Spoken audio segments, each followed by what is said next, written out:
Welcome to our channel.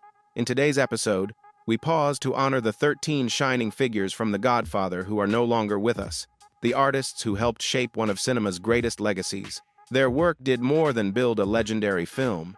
It etched lasting impressions into the memory of audiences across generations.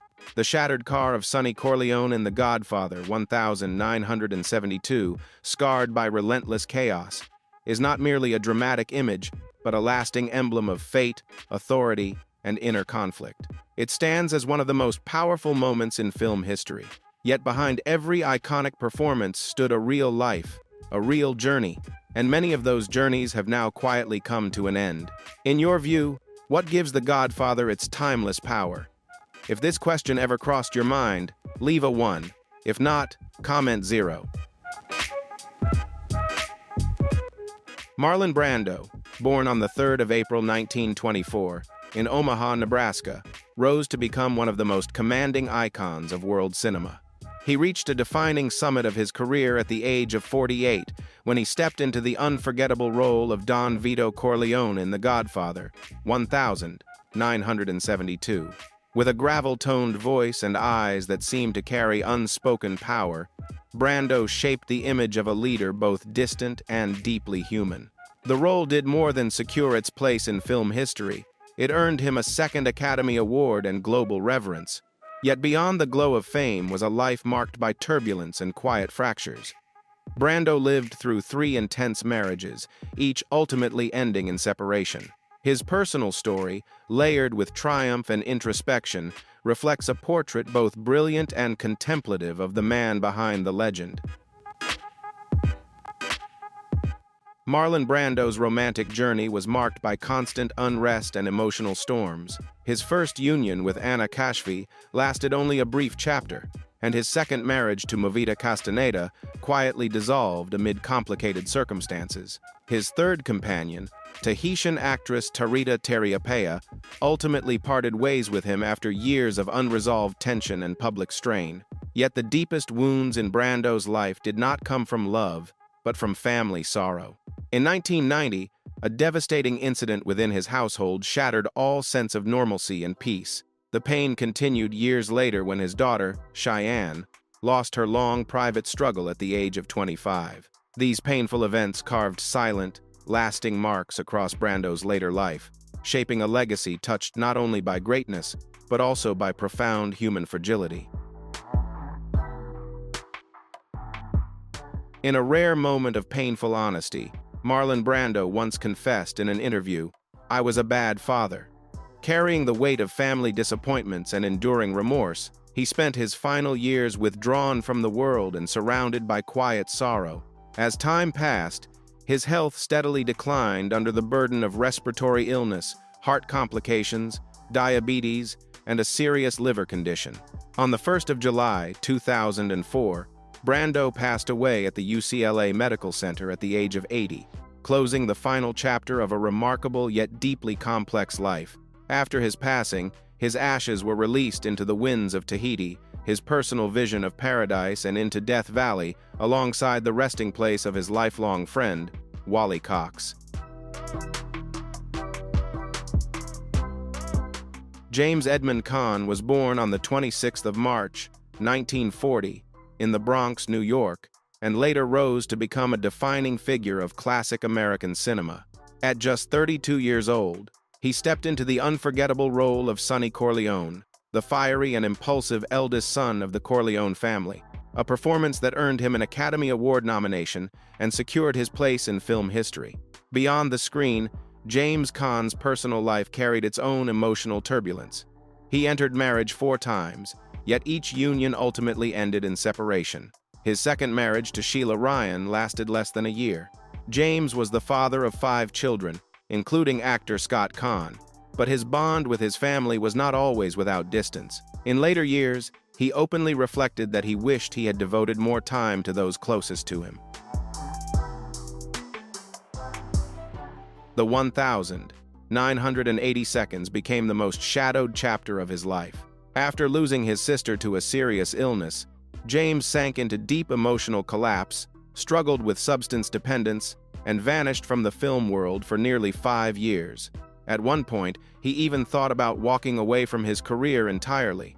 It was a quiet, personal moment seeing his frail pet dog when he could barely provide that awakened his determination to stand up again. Beyond acting, James was known for his strikingly unconventional interests. He earned a 6th-degree black belt in karate, took part in extreme sporting events, and often found himself surrounded by public controversy.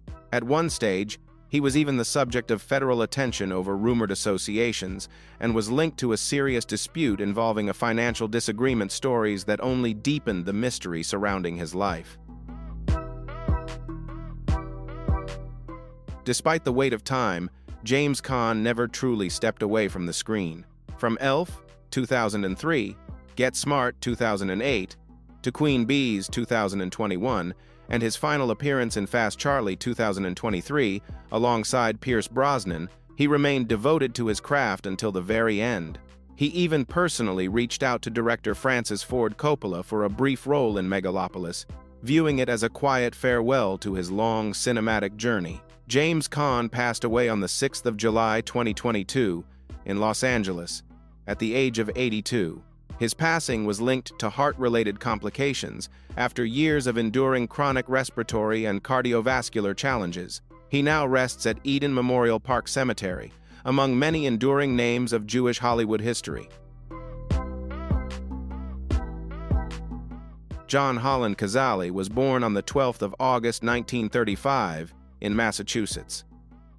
At 37, he brought to life the fragile and conflicted Fredo Corleone, the brother lost between loyalty and weakness. His portrayal left a haunting imprint, not through force, but through vulnerability and quiet despair. Fredo's struggles stirred frustration, yet also awakened deep sympathy in audiences. The character seemed to echo the silent shadows within Cazale's own life. In a career that lasted only 6 brief years, he appeared in just 5 films, yet remarkably, every one of them received an Academy Award nomination for Best Picture. From The Conversation, Dog Day Afternoon, The Godfather Part 2, to The Deer Hunter, each performance carried a rare emotional gravity that few actors could ever reproduce. The legendary director Sidney Lumet once observed, "John Cazale carried an endless sadness within him. It existed in every frame." That quiet sorrow became an inseparable thread running through all of his characters. When the devastating news arrived that he was facing a terminal lung illness, concern spread quietly through the film community. Even in declining health, Cazale remained determined to complete his role in The Deer Hunter, 1978, earning deep respect from everyone around him. Robert De Niro, unwilling to let such a rare talent disappear, personally ensured that the production continued with Cazale, knowing no replacement could truly fill his place. His quiet strength became a symbol of devotion to art and unwavering loyalty among friends. Standing beside John Cazale in his final months was his devoted companion, actress Meryl Streep. She remained with him constantly, offering care, presence, and gentle strength through every passing hour. It was a silent farewell shaped by deep affection and quiet courage. John Cazale passed away on the 13th of March 1978 in New York at the age of just 42. He was laid to rest at Holy Cross Cemetery in Malden, Massachusetts. When he left this world, The Deer Hunter had yet to reach audiences. Yet to close friends like Al Pacino, Cazale would forever be remembered as one of the greatest actors to ever grace the screen, not for the number of roles he played, but for the unmatched depth and singular spirit he brought to each one. Alfredo Lettieri was born on the 24th of February 1928, and at the age of 44, he gave life to one of the most chilling antagonists in cinematic history, Virgil the Turk Sollozzo, the calculating figure who dares to confront Vito Corleone in The Godfather, 1972. His presence on screen sent a quiet shiver through audiences and even forced Don Corleone into caution, revealing the rare intensity of Lettieri's screen energy. What made Sollozzo so strikingly real was Lettieri's instinct-driven approach. He did not rely heavily on technique, as his real-life background carried echoes of the world he portrayed, giving him an unspoken understanding of the environment his character inhabited. Lettieri spoke fluent Italian and naturally blended into the atmosphere he created on screen. In a memoir released in 2024, Al Pacino shared that it was Lettieri who introduced him to individuals connected to the real-life underworld to deepen his understanding of Michael Corleone. Long before The Godfather, Lettieri was already recognized for his tough guy roles, working beside legends such as Marlon Brando, The Night of the Following Day, Steve McQueen, The Getaway, and Charles Bronson, Mr. Majestic. He also contributed creatively by adapting the screenplay for the crime film Villain 1971. Whether portraying hardened figures or charismatic personalities, Lettieri always created the illusion that he was not performing a role, but embodying a living presence. Although he portrayed strategic and dangerous characters on screen, Al Lettieri's personal life behind the scenes was marked by instability. He struggled with dependency, relentless social pressures, and 2 marriages that ultimately ended. Friends often recalled that he carried a constant weariness, as though foreseeing a shortened journey. On the 18th of October 1975, only 3 years after The Godfather brought him his greatest recognition, Al Lettieri passed away from a sudden heart condition in New York City at the age of 47. His departure left a quiet void in the film world, yet the shadow of Sollozzo continues to accompany generations of crime film enthusiasts. Sterling Hayden was born on the 26th of March, 1916, in Upper Montclair, New Jersey. At 56, he appeared in The Godfather as Captain McCluskey, a conflicted figure shaped by power and moral erosion. Though his screen time was brief, his towering frame and eyes filled with hidden regret left a lasting impression. In the 1,940 seconds, he was praised as one of Hollywood's most striking leading men, yet Hayden held little affection for fame. To him, filmmaking was simply a means to support his true devotion, the open sea. On more than one occasion, he vanished from film sets without explanation, choosing instead to disappear across distant oceans, living the life of a restless wanderer. Behind the freedom Sterling Hayden relentlessly pursued lay a silent cost. 2 fractured marriages, distant bonds with his children, and long years marked by dependence, remorse, and inner darkness. He once reflected with quiet bitterness that acting had never been his true dream, that all he ever wanted was a vessel to carry him far from the noise of the world. Yet, even without a deep attachment to the industry, Hayden left an unmistakable imprint through the power of his performances. From The Asphalt Jungle and The Killing to The Unforgettable Doctor, Strangelove, where he embodied the unbalanced General Jack D. Ripper, his screen presence became a permanent symbol in cinematic memory. His brief appearance as Captain McCluskey in The Godfather remains a powerful symbol of inner contradiction, torn between responsibility and personal desire, between public image and private freedom. Sterling Hayden passed away on the 23rd of May, 1986, in Sausalito, California, at the age of 70 after a prolonged illness. Today, he is remembered not only as an actor, but also as a sailor, a rebel, and a restless soul who never accepted limitation. Have you ever noticed the quiet weight of McCluskey's role in the film? If yes, leave a 2. If not, comment 5. And don't forget to enjoy the video and subscribe to support more stories like this in the future. Richard Salvatore Castellano was born on the 4th of September 1933 in Queens, New York, to a family rooted in Sicilian heritage. At the age of 39, he stepped into the role of Peter Clemenza, the loyal, firm, and quietly wise right hand of Don Corleone in The Godfather 1972. He delivered the legendary line, "Leave the gun, take the cannoli," a phrase that quietly crossed from film into cultural history.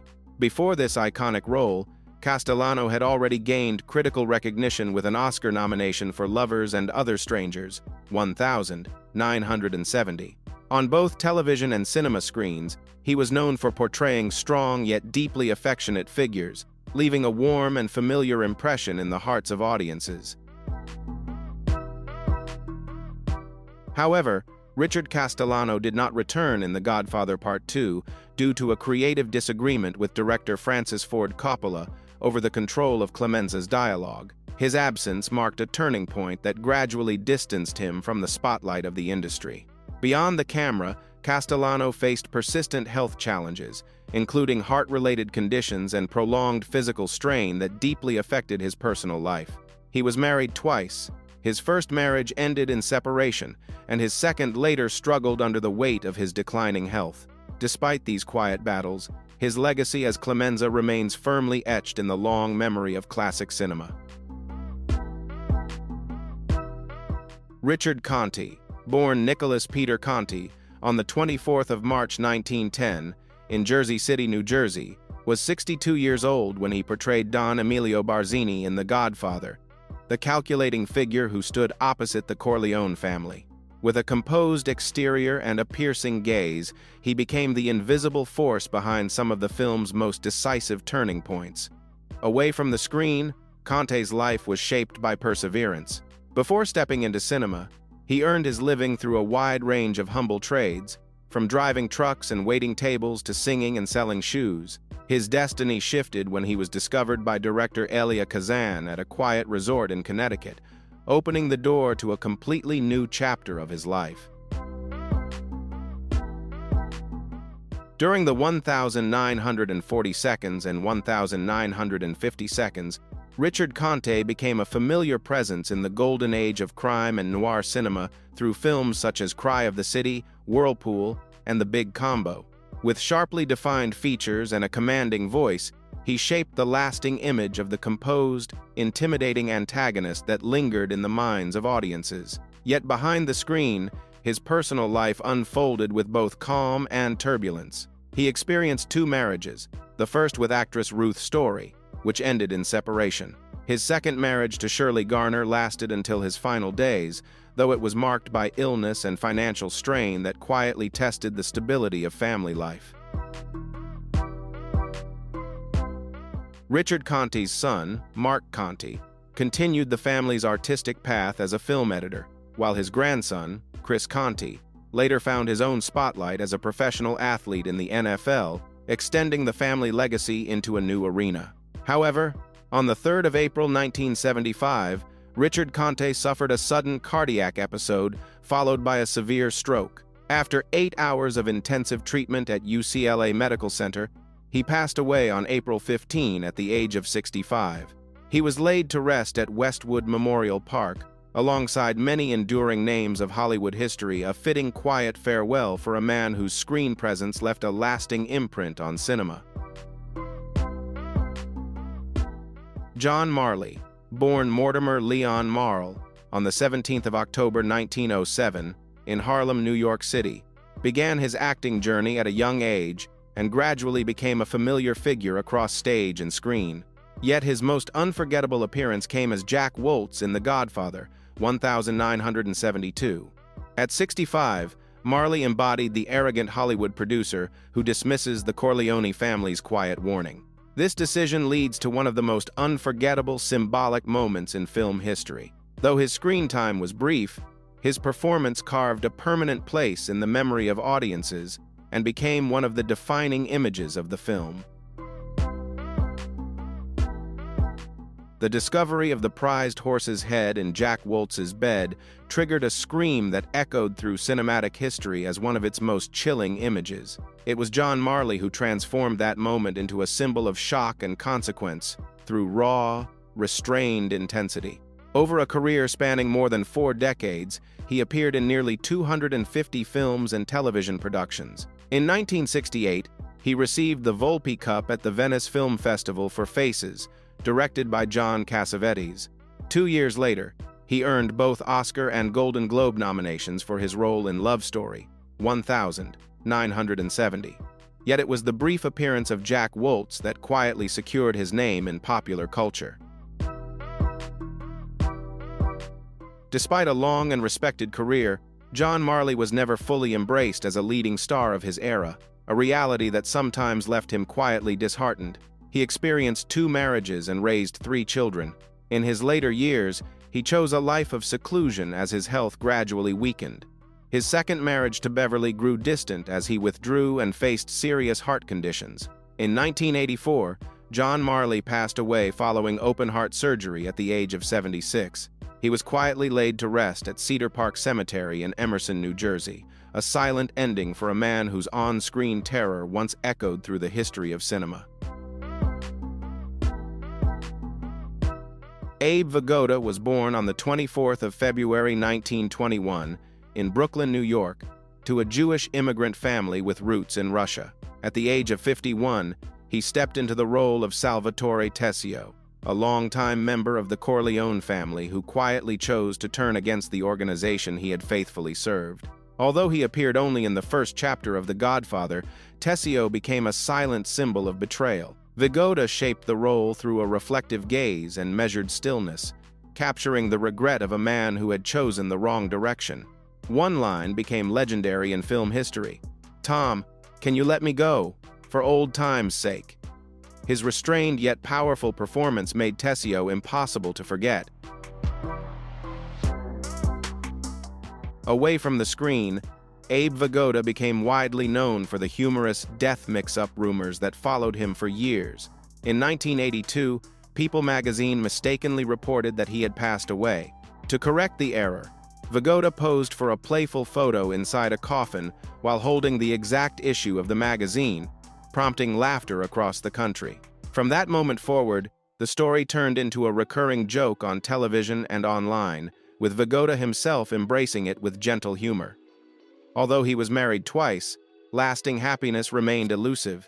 After his second wife died in 1992, he lived quietly and openly, expressed frustration over being limited to supporting roles without broader opportunities.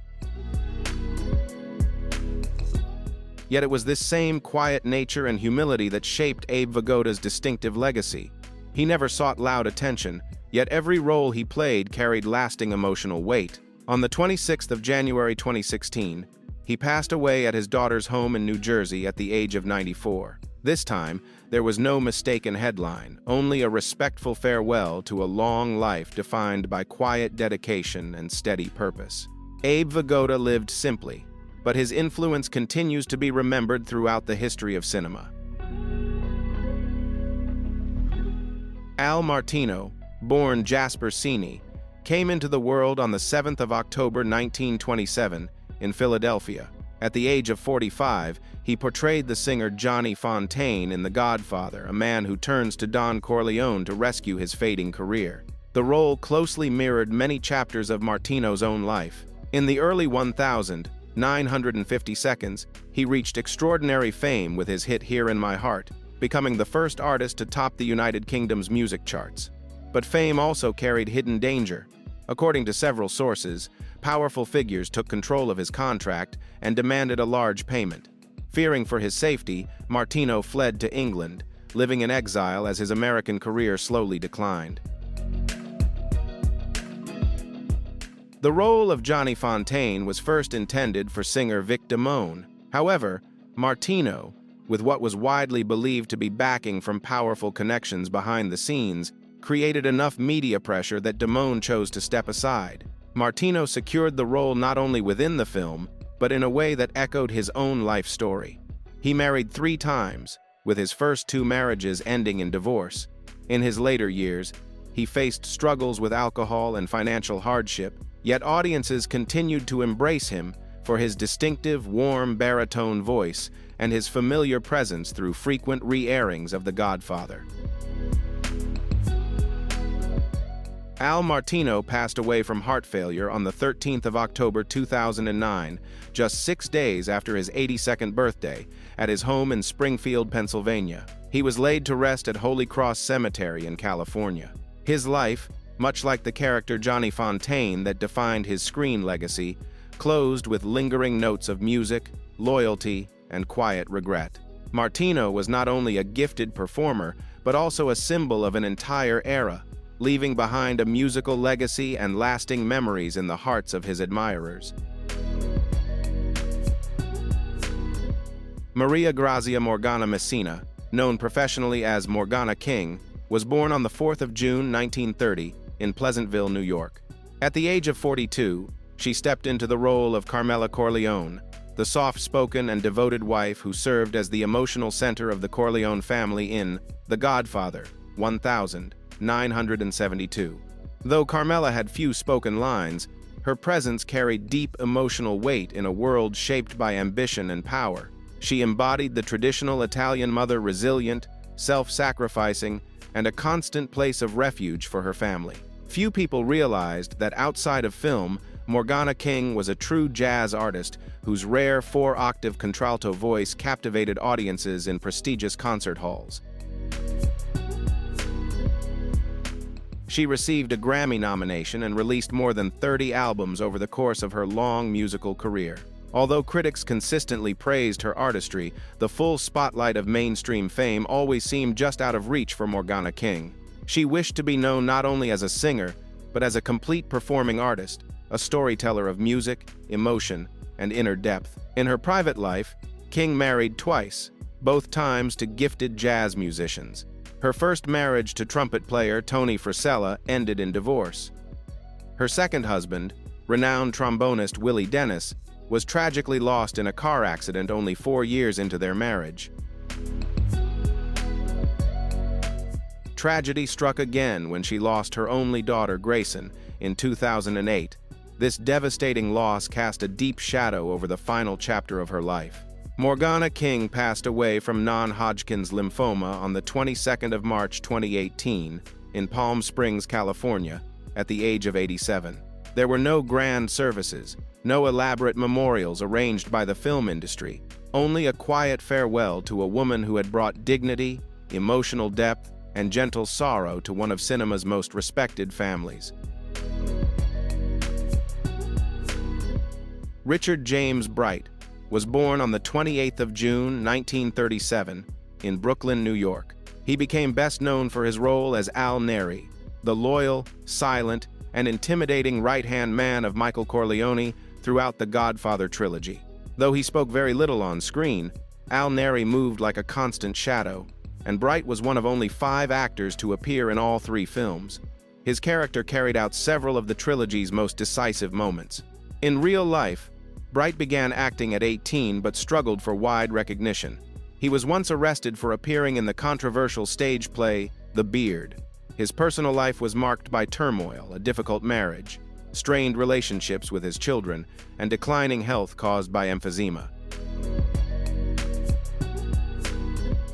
Lenny Montana, born Leonardo Passifaro on the 13th of March 1926 in Brooklyn, New York, became widely known for his role as Luca Brasi in The Godfather, 1972, the fiercely loyal enforcer devoted to Don Corleone. Before entering the world of film, Montana was a professional wrestler and later worked as a bodyguard for figures connected to organized crime, carrying a life shaped by the shadows of the streets. His casting came almost by chance when director Francis Ford Coppola noticed him on set working real security. Montana's natural nervousness during filming only intensified the unsettling presence of Luca Brasi, yet Hollywood offered him little escape from his past. After The Godfather, he was largely confined to minor heavy roles and lived with isolation, addiction, a failed marriage, and lingering fear. Lenny Montana passed away quietly from a heart attack on the 12th of May, 1992, at the age of 66. Alex Rocco, born Alejandro Federico Petriconi Jr., on the 29th of February 1936, in Cambridge, Massachusetts, was just 36 when he portrayed Mo Green, the powerful Las Vegas casino boss in The Godfather, 1972. The character's arrogance and swift downfall at the hands of Michael Corleone became a defining turning point in his life. Before acting, Rocco had lived within the real criminal world. Under the name Alexander Petricone, he was linked to Boston's Winter Hill Gang and had encounters with the law involving violent confrontations and property disputes, along with suspicions connected to the turbulent underworld conflicts of the 1960 seconds. After his release from custody, his wife left him, and even his car was destroyed in a violent incident. Facing desperation, he flipped a coin to decide his future. One side pointed to Miami, the other to California. Fate sent him west to Hollywood. There, he studied acting under Leonard Nimoy and adopted the name Alex Rocco in an effort to separate himself from his former life. Though he worked to soften his thick Boston accent, the hardened edge of his presence never fully disappeared. With his rough voice and intense stare, Rocco was quickly placed in tough guy roles, and Mo Green became the most enduring mark of his career. After the release of The Godfather, rumors spread that Alex Rocco received warnings from real figures in the casino world who believed his performance revealed too much reality. Following the film, Rocco built a strong career with roles in Get Shorty, A Bug's Life, and That Thing You Do, and he earned an Emmy Award for his performance as the eccentric manager in the famous Teddy Z. Professionally, success followed, but his private life was filled with loss. He endured multiple failed marriages, lost his wife to illness, and later suffered the sudden death of his adopted son, director Mark Rocco, at the age of 46. These quiet tragedies gradually drew him away from public life. In his later years, he shifted his focus toward voice acting, finding a quieter path that kept him connected to the arts. On the 18th of July 2015, Alex Rocco passed away at his home in Studio City from pancreatic cancer at the age of 79. He is remembered as a man who lived two sharply different lives, first as Alexander Petricone, a figure shaped by the streets of Boston, and later as Alex Rocco, a commanding presence in Hollywood. With his rugged presence and unbreakable will, Rocco left a powerful imprint in both worlds, from imposing villain roles to quiet, subtle moments of depth on screen. Wherever he stood, he was never easily overshadowed, always asserting his identity with strength and a legacy that endures. Julie Gregg, born Beverly Marie Scalzo on the 24th of January 1937 in Niagara Falls, New York, was 35 years old when she portrayed Sandra Corleone, the gentle yet emotionally rich wife of Sonny Corleone in The Godfather, 1972. Though her screen time was brief, the role became forever woven into her legacy in the hearts of viewers. Yet Julie Gregg's life held far more layers than those few moments on film suggested. Raised in an Italian-American family, she revealed an early devotion to the arts. Supported by a music scholarship, she moved to California to chase both singing and acting with quiet determination. From the 1,960 seconds through the 1,980 seconds, Julie Gregg became a familiar face on American television through series such as Mission, Impossible, Batman, Gunsmoke, Hawaii Five-0, and The Virginian.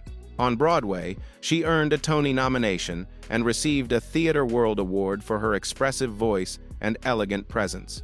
Behind the scenes, however, her personal life carried constant strain. 2 unsuccessful marriages and the pressure of preserving a career while seeking stability weighed heavily on her. By the late 1,980 seconds, she had almost completely withdrawn from the entertainment world, with her final television appearance coming in 1987.